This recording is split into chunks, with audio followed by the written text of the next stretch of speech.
Realmente de sempre brincar um pouco, tal, né? Porque a vida ela já é carregada de muito sofrimento, né? E não muito sofrimento da vida, não é o sofrimento que vem de fora. É o sofrimento que é causado pela nossa dificuldade em aceitar as contrariedades da vida, aceitar as coisas que acontecem e que contrariam a nossa expectativa, o nosso desejo. Eu estava falando com uma amiga hoje no trabalho e ela estava falando dos problemas que ela tem. E os problemas têm nome e sobrenome, né? É o marido, é o filho, é o vizinho, né? E aí eu comecei a falar para ela, muito a contragosto, que os problemas eles não estão fora de nós. Nós, o Davidson sempre coloca isso, né? Os problemas, eles estão dentro de nós. Nós somos o nosso maior problema. E aquilo que ocorre fora de nós são situações que a maneira como eu encaro, a maneira como eu vejo, a maneira como eu sinto, vai determinar a minha reação, né? O meu reagir, que não tem nada a ver com agir, porque agir é o resultado, é a ação pensada, a ação refletida. E a reação não, a reação ela vai na emoção, que nós ficamos até prisioneiros, né, ou reféns. Mas enfim, e pensando assim, nós trouxemos como tema hoje, saúde e espiritualidade. Toda vez que a gente traz um tema, esse tema a gente procura falar não para poder exibir um conhecimento ou para vir aqui ensinar algo, mas para compartilhar principalmente nossas dúvidas, as nossas reflexões talvez. E não é porque nós estamos aqui na frente ou porque a gente tenha lá um título como psicólogo, doutor, seja lá o que for, médium, né? Ou falar que estou não sei quantos anos na doutrina, isso não quer dizer absolutamente nada. Nada, nada, nada. Por quê? Porque todos nós, sem exceção, estamos aqui aprendendo. Então o que favorece esse viver junto com os outros é que nós podemos compartilhar.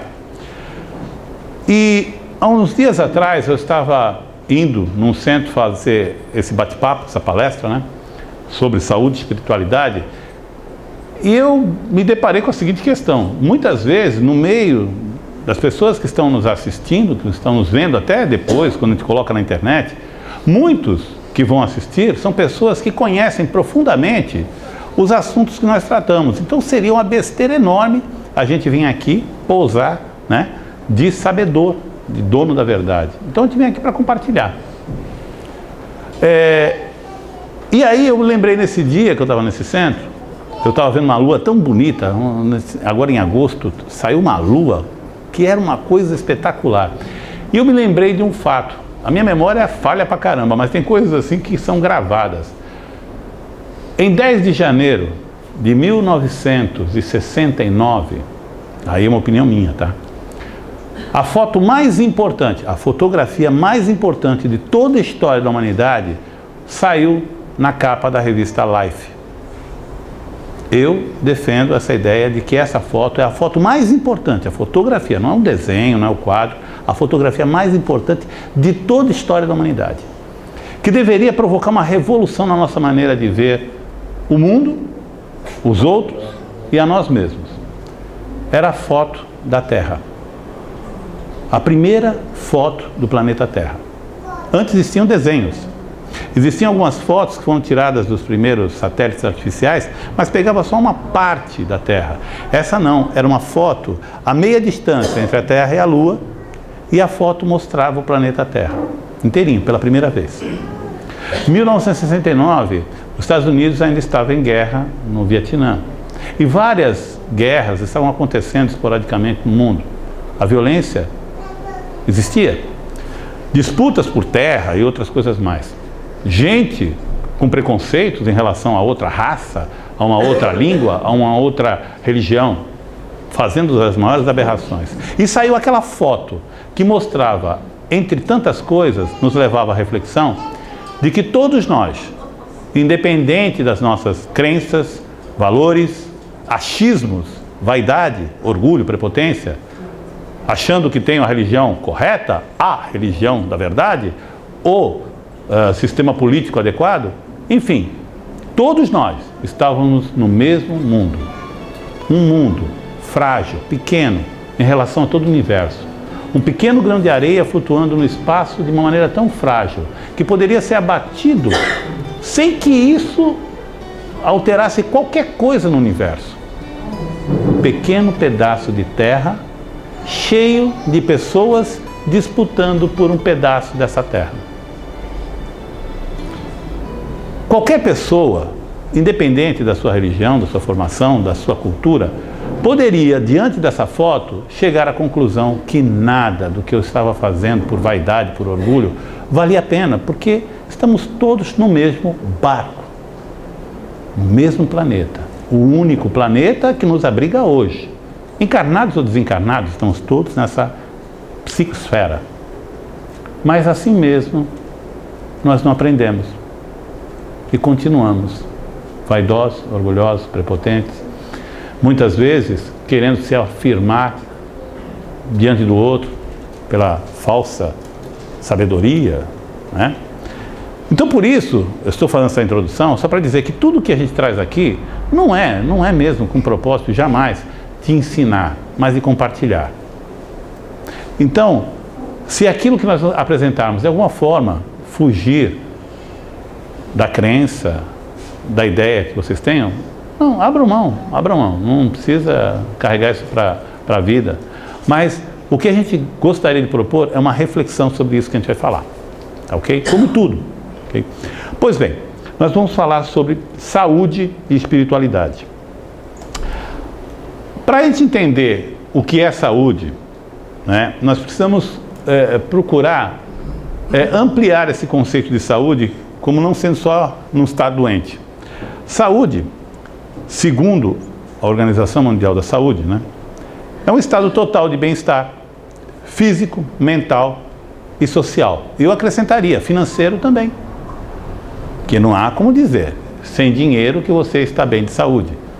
Por quê? Porque você pode se desequilibrar, você pode ficar preocupado, pode ficar tenso. E aquela maneira de viver essa situação pode trazer repercussões no teu relacionamento, enfim. Então, saúde é muito mais do que não estar doente.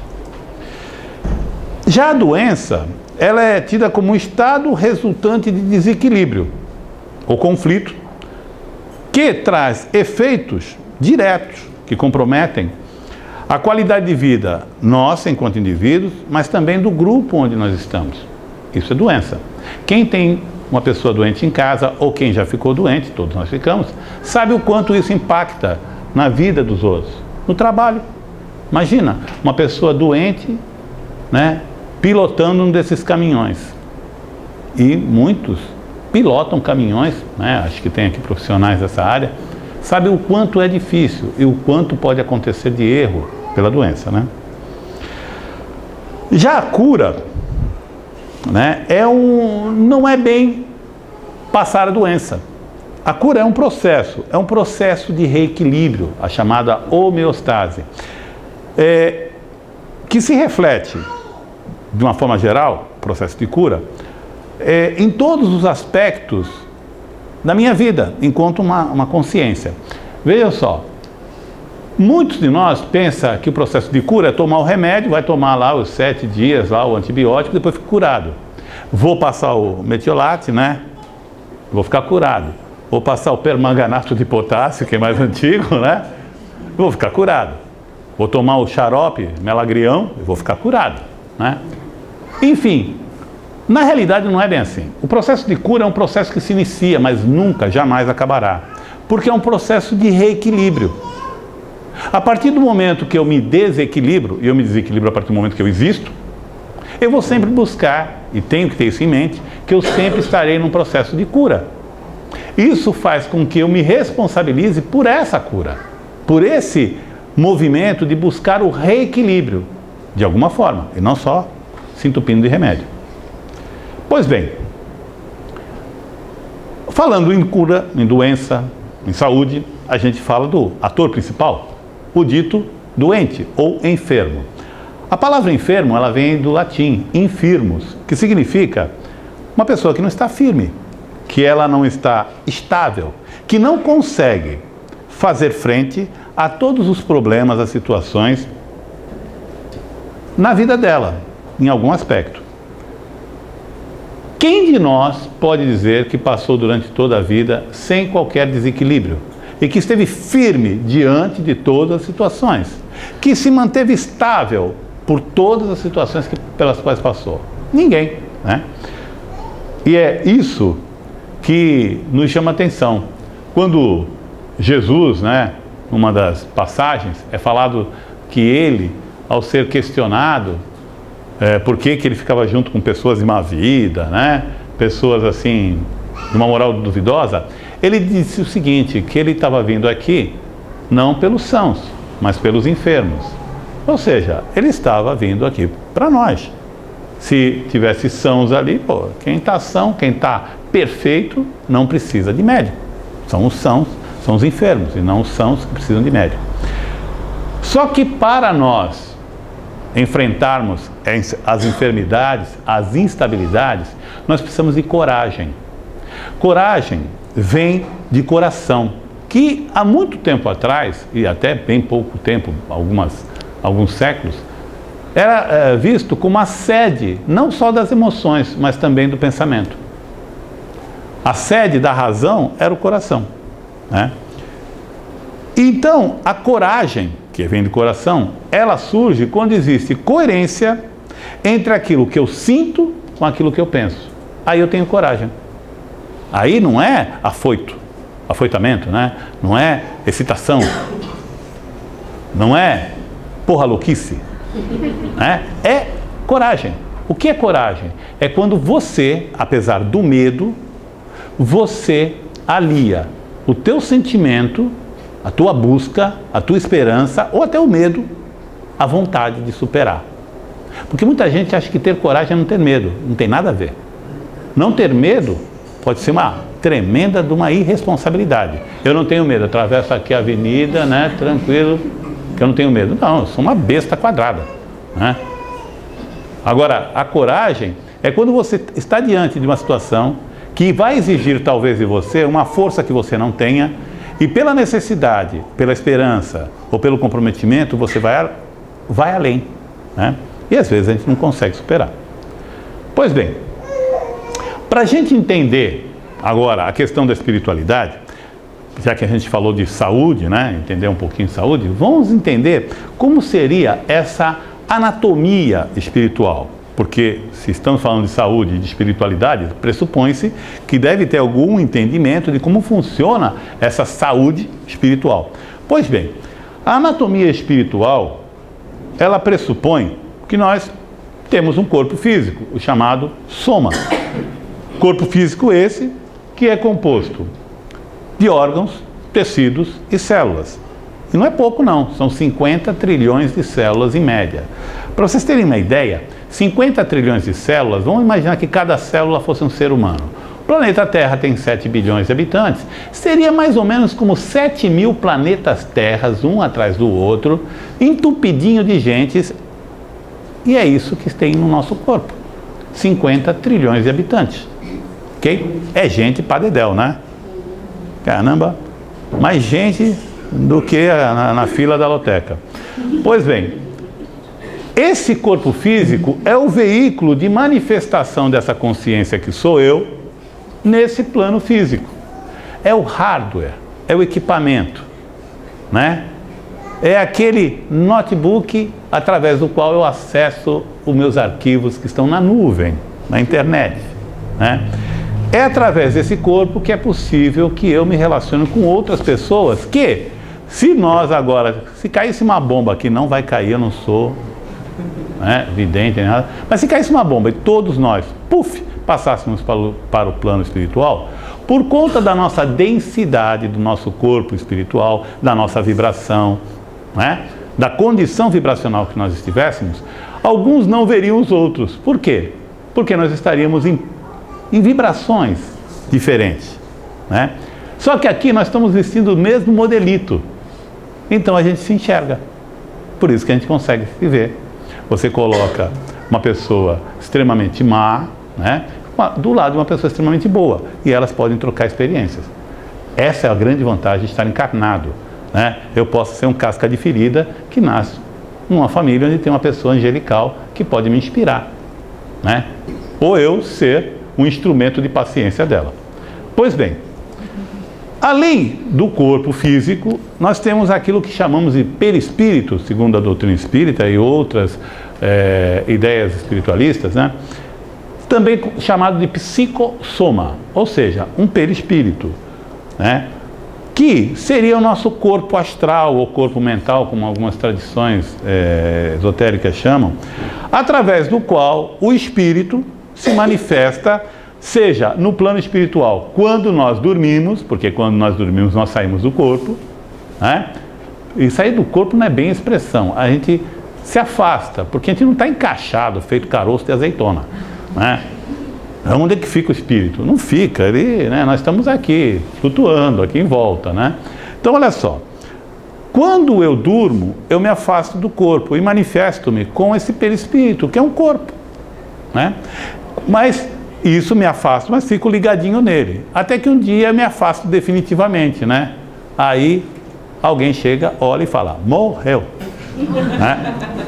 Então, quando eu desencarno, aí eu me afasto definitivamente desse corpo, lindo, maravilhoso, vocês viram um trabalho da perfeição, né? Tá rindo, não sei por que vocês riem quando eu falo essas coisas. Bom, e esses dois corpos, o psicossoma, ou perispírito, e o soma, o corpo físico, eles estão interligados, célula a célula, através do que nós chamamos de fluido vital, ou dupletério, né? Dupletérico.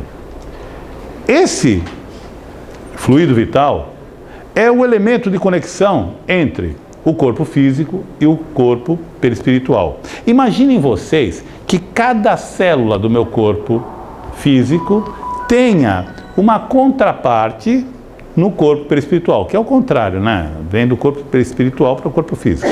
E unindo cada uma dessas 50 trilhões de células, você tivesse uma energiazinha ali, né? Aquela centelhinha, que nem do Magic Click, unindo. Tudo isso, 50 trilhões, forma o que nós poderíamos dizer o recheio da bolacha, que é o fluido vital. Quando eu desencarno, esse fluido vital volta para o meio, para o universo. E eu vou com o meu corpo espiritual e o outro corpo vira papinha de minhoca. Pois bem, é nessas horas que a gente fala assim, para resolver aquela dúvida. Ai, então o meu espírito, mas para de falar meu espírito. É como se você falasse assim, então o meu eu, já pensou, meu eu, né? Olha, o Vladimir não toma jeito. Pô, estou falando de mim. Então, não tem esse negócio de meu espírito, eu espírito, né? Foi o Davis que falou, aquele negócio do cara que falou assim, por que eu tenho a ver com aquilo que aconteceu em vidas passadas, se foi o meu espírito que fez? Peraí, né? A história é aquela, né? Pô, tudo bem, vida passada, aí você desincorporou, morreu. O corpo foi pro buraco, ou foi pro forno. O espírito foi pro plano espiritual, e você ficou aonde? Então, a gente precisa entender, eu espírito, não importa que eu esteja encarnado, desencarnado, eu espírito, isso aqui, porque senão a gente tem mania, né? Ai, porque meu fígado anda triste. Não sei onde é que a minha cabeça anda, né? Esse meu estômago. Caramba, para de terceirizar, eu estou fazendo isso, né? Os coitados dos nossos órgãos é que sofrem. Pois bem, e a doença segundo a doutrina espírita? A Revista Espírita de 1863 tem um texto muito interessante, mas eu só peguei um trechinho que eu vou ler, que esclarece bem essa questão das doenças. Tempo virá, mais próximo do que se imagina, em que a ação do mundo invisível será reconhecida na sua generalidade. Quando a gente fala ação do mundo invisível será reconhecida em sua generalidade, a gente não está falando só dos desencarnados. O mundo espírita, nós estamos nele, nós somos espíritos, só que com esse agregado material. Pois bem, será levado em conta o importante papel desempenhado pelo perispírito na fisiologia e uma nova via de cura será aberta para uma imensidão de doenças consideradas incuráveis. Ou seja, aquilo que a gente ouve falar em curas espirituais e muito mais além, as chamadas remissões espontâneas, onde tumores reduzem, né, de tamanho a partir da postura, da maneira de encarar a vida, dos sentimentos que se modificam, trazendo alterações, né? Tudo isso já tinha sido dito em 1863. Aí vem a psicossomática e revela isso como novidade, claro, entre aqueles que desprezam a ideia espírita ou espiritualista.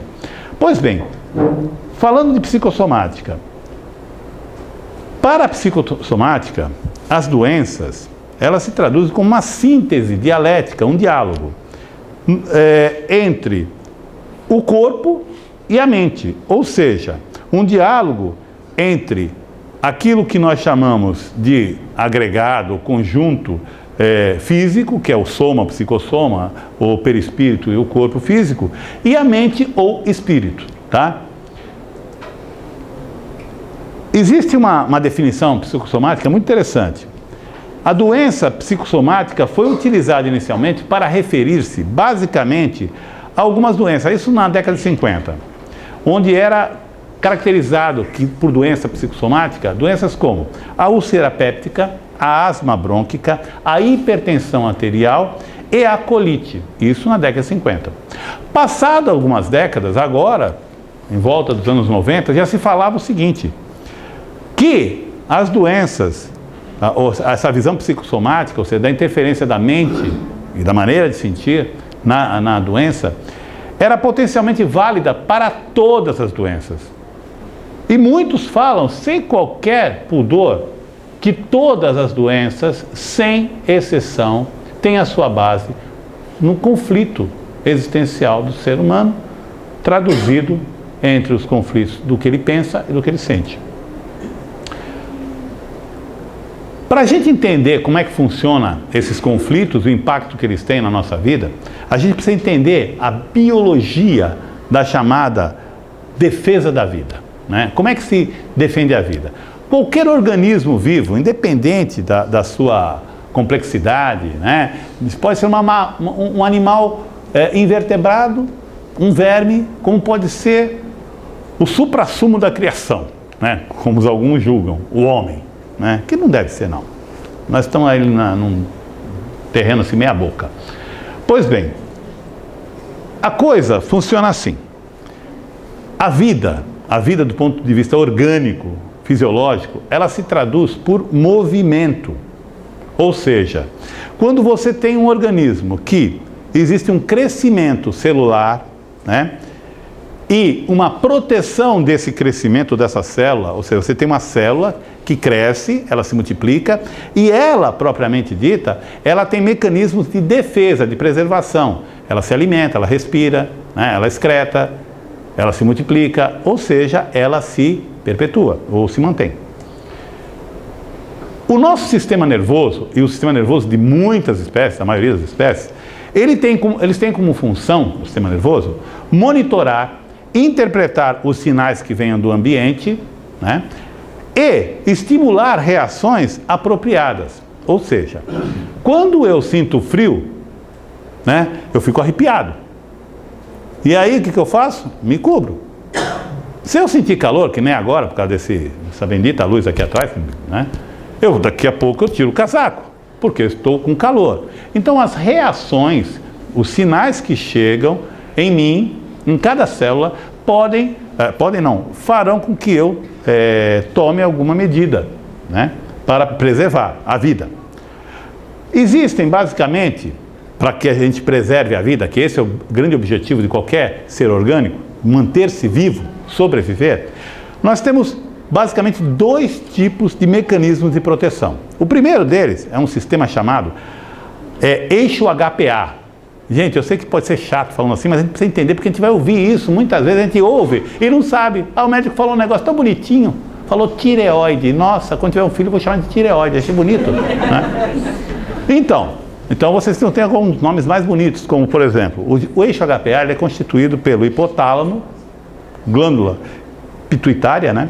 A hipófise e a adrenal. né, ou suprarrenal. São glândulas que produzem hormônios, que interferem no funcionamento do nosso corpo, ok? E esse eixo que cuida da proteção às ameaças externas, ele está em repouso. O que é uma ameaça externa? Um cara com uma faca que vem correndo atrás de mim. Um cobrador, de repente, da Casa Bahia. Né? Alguém com um rosto assim irado. Um caminhão que vem na minha direção. Né? Um tufão. Um rio que transborda. Ou um cheiro de fumaça, né? Qualquer coisa que possa vir de fora vai fazer com que esse sistema entre em ação. Ele está em repouso. Pois bem, as ameaças externas, então, eu tenho esse conjunto de equipamentos que me protegem, ok? Mas eu tenho as ameaças internas, são os vírus, bactérias, tudo aquilo que a gente pega aí em contato com o mundo, enfim. Para isso, nós temos um outro sistema, que se chama sistema imunológico. O sistema imunológico, ele consome muita energia, porque ele cuida de quantas células? 50 trilhões, não é bilhões, 50 trilhões. Imagina um sistema cuidando de 50 trilhões de indivíduos, que são indivíduos. Tem que ter uma babá para cada célula, né? Ou um leão de chácara para cada uma delas, ou um guarda-costas. Ou seja, eu tenho muita energia sendo dispensada para proteger todas as células, porque você não despreza. Quando você pega uma gripe, o sistema imunológico não só protege o nariz que fica vermelho, é o corpo todo. Certo? Então imagine o consumo de energia que isso causa. Pois bem, agora vamos falar da ameaça. Quando a ameaça é externa, aquele exemplo do assaltante, do caminhão, da enxurrada que vem, do cheiro de fumaça, o nosso corpo, ele starta um mecanismo de defesa chamado luta ou fuga. Como é que funciona isso? Toda vez que eu viver uma situação em que a minha mente, o meu cérebro, com as recordações que eu tenho, com todo o aprendizado que eu tenho, interpreta como perigo, essa situação gera um estresse. Esse estresse é registrado pelo cérebro. O cérebro manda essa informação para o hipotálamo, que fica bem no meio da nossa cachola.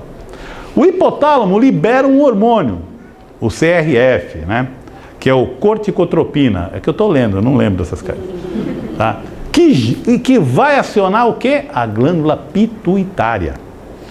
Essa glândula pituitária, você pode ver tudo isso aí no Google depois.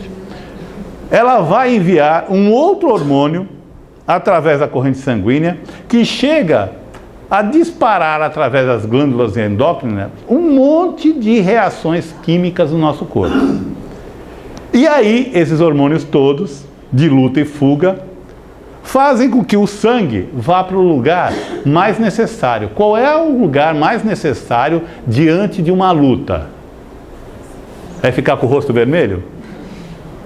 Braços e pernas. Por quê? Ou você desce a porrada ou sai correndo. Não é verdade? Então, quando você se vê diante de uma situação perigosa, o corpo faz isso muito rápido, através desse jogo de hormônios e tudo mais, químico, sem nenhuma reflexão, tudo automático, pilotinho automático, né? Joga toda essa energia para os nossos braços e pernas. Por quê? Porque eu preciso sobreviver, ok?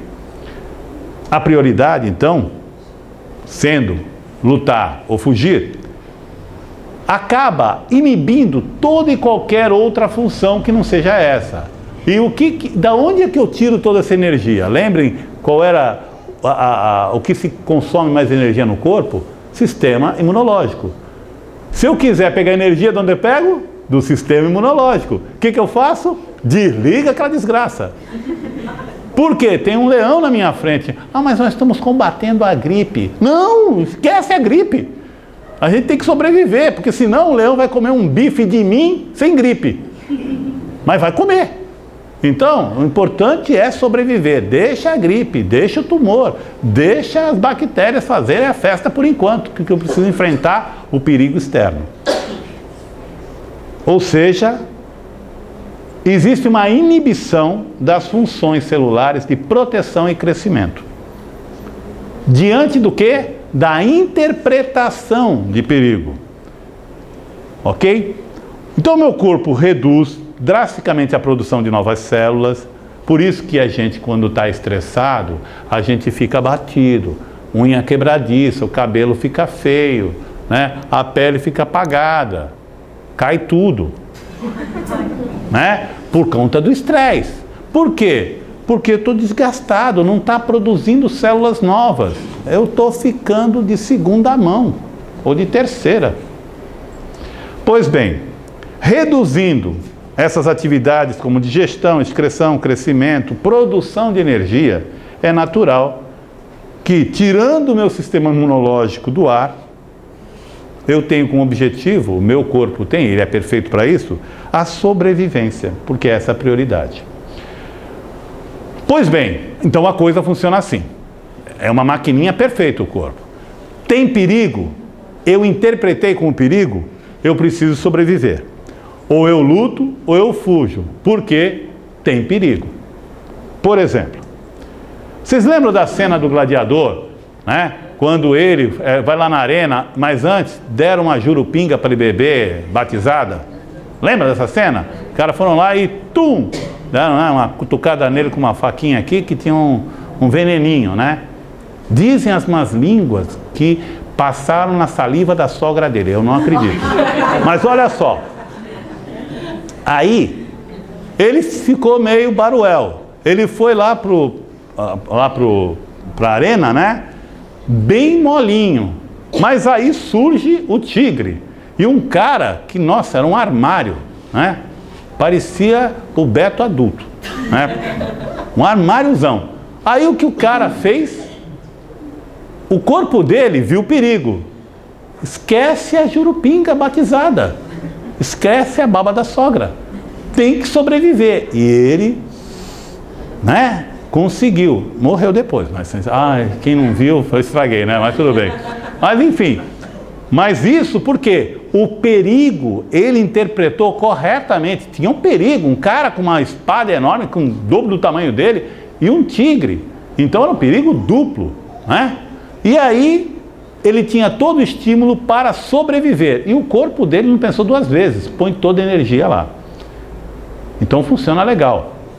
Só que às vezes, o perigo, às vezes não, sempre é uma interpretação, pode acontecer em cenas como essa. Né? Não é um tigre, não é um gladiador em cima de você, mas é um bate-boca com a esposa ou com o marido. E às vezes, por uma questão assim, eu quero assistir a novela, eu quero ver a partida de futebol, eu quero ir na minha mãe, ou eu quero ir na minha, né? Onde vamos passar o Natal? E aí dá umas brigas danadas. E nessas discussões, nós nos acaloramos e nós brigamos. E quando nós brigamos, o nosso cérebro, essa máquina perfeita, interpreta como uma ameaça. O resultado é o mesmo. Eu tiro o meu sistema imunológico do ar para sobreviver àquele perigo que é a minha esposa com raiva. Ou o chefe. Mas também acontecem coisas fora do ambiente familiar, como por exemplo, no trânsito. Um fechou o outro. Vem para cima de mim, vem cá se você é homem. Às vezes, no estacionamento do supermercado, vem um espertinho, pum, furou tua... Aquilo já te deixa nervoso, o sangue sobe a cabeça, como se fala, e você perde o equilíbrio. Aí, sai do carro e dá um pontapé na porta do sujeito.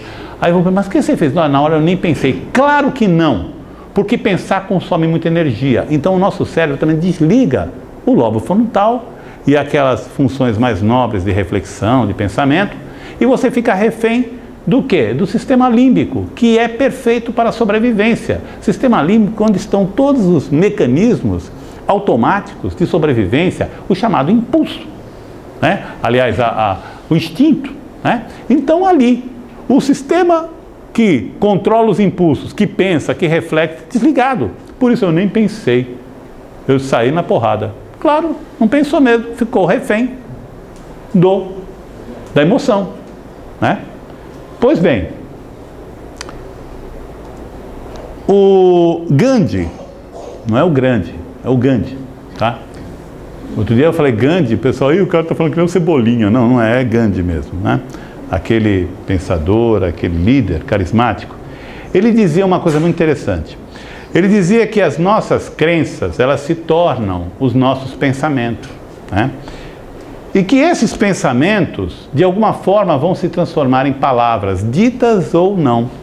Mas são conceitos, pensamentos que se traduzem em palavras, que eu repito a mim mesmo ou para os outros. Essas palavras, elas se transformam depois em ações, de uma forma ou de outra. E as ações, repetidamente, viram hábitos. Quando a gente fala de hábito, nós temos também dois dispositivos aqui embaixo da nossa cabeça, chamados gânglios basais, que é a nossa caixinha preta, onde todas as noções, aliás, todas as nossos automatismos, como escovar o dente, dirigir o carro, sabe, fazer aquele caminho automático que a gente vai na padaria até dormindo, né, atravessa tal, né, passa por cima do buraco, tudo aquilo que é repetido várias vezes e dá o mesmo resultado esperado se torna um hábito. E aí eu faço aquilo sempre. E hábito não é só coisas mecânicas, mas maneiras de se reagir, de se pensar, de se sentir. Aquelas frases que a gente fala sempre, aquela pessoa sempre fala a mesma coisa, né? Mesma coisa, é um hábito, né? E os hábitos, eles se tornam meus valores, que, a grosso modo, vão fortalecer minhas crenças. E os meus valores, eles definem o meu destino. Ou seja, a minha vida, ela sempre será o resultado daquilo que eu acredito, daquilo que eu penso e daquilo que eu sinto. Não é à toa que um rapaz muito bem intencionado, há algum tempo atrás, ao procurar levar a saúde para seus contemporâneos, curando essas pessoas, quando se dirigiam a ele agradecendo, ele falava: a tua fé te curou. Jesus assim se dirigia a todos aqueles que agradeciam a ele pela cura. Ele falava: a tua fé te curou. Por quê? O que ele queria dizer com isso? Não era a fé como se fosse algo que precipitasse dos céus. É a esperança, é a postura, é a crença, é o acreditar sem ver, mas não porque seja um fanático, porque ele tem esperança, uma esperança baseada na reflexão, que faz com que nos lembremos que nós somos filhos de Deus. Nós não somos adotados, ou melhor, nós somos adotados, todos nós somos aqui adotados, por pais. Aqueles que falam assim, não, eu sou filho legítimo, todos nós somos filhos legítimos. Que fomos adotados por pais que reencarnaram e predispuseram-se a fornecer um corpo. Às vezes não tão lindo assim como o meu, né? Mas eles fornecem um corpo. O espírito, ele não é criado por ninguém, a não ser por Deus. Então nós somos filhos de Deus. Do filho de um mecânico, você pode esperar no mínimo que ele seja um auxiliar de mecânico. Do filho de pedreiro, nós podemos esperar que ele seja um razoável ajudante de pedreiro. E assim por diante, todas as profissões, né? E de um filho de um criador, o que se espera dele? Que ele seja simplesmente um bichinho de estimação? Um coitado? Não, né? Acho que o nosso Pai espera muito mais da gente. Que nós sejamos co-criadores. Ou seja, aqueles que dão continuidade ao trabalho que ele iniciou. Isso não é para nos sentirmos vaidosos, orgulhosos. E por falar em orgulho, vamos abrir só um parênteses para encerrar. Muita gente fala, no meu modo de ver, erradamente, que nós temos que combater o orgulho. Nós não temos que combater o orgulho. O orgulho, sim, que nós temos que combater é aquele orgulho vaidoso, aquele que faz com que eu me compare com o outro, achando-me melhor que o outro. Esse orgulho nem cabe. Achar, eu sou melhor que aquele, melhor que fulano, ciclano. Não, esse orgulho esquece. Mas tem um orgulho que a gente não deve abrir mão. Esse orgulho não se deve abrir mão. O orgulho de saber-se melhor do que si mesmo. Eu sou melhor que eu ontem. E eu serei melhor que eu hoje. Porque eu sou filho de alguém que é perfeito. E isso me autoriza a pensar que cada vez serei melhor que ninguém, que eu mesmo. Esse é o meu objetivo, ser melhor que eu, só isso. Eu não preciso ser melhor que ninguém, nem devo tentar. Ser melhor que eu é muito mais fácil, é só fazer menos caca. E isso só depende de nós, certo? Gente, obrigado, muito obrigado mesmo. Uma boa noite a todos.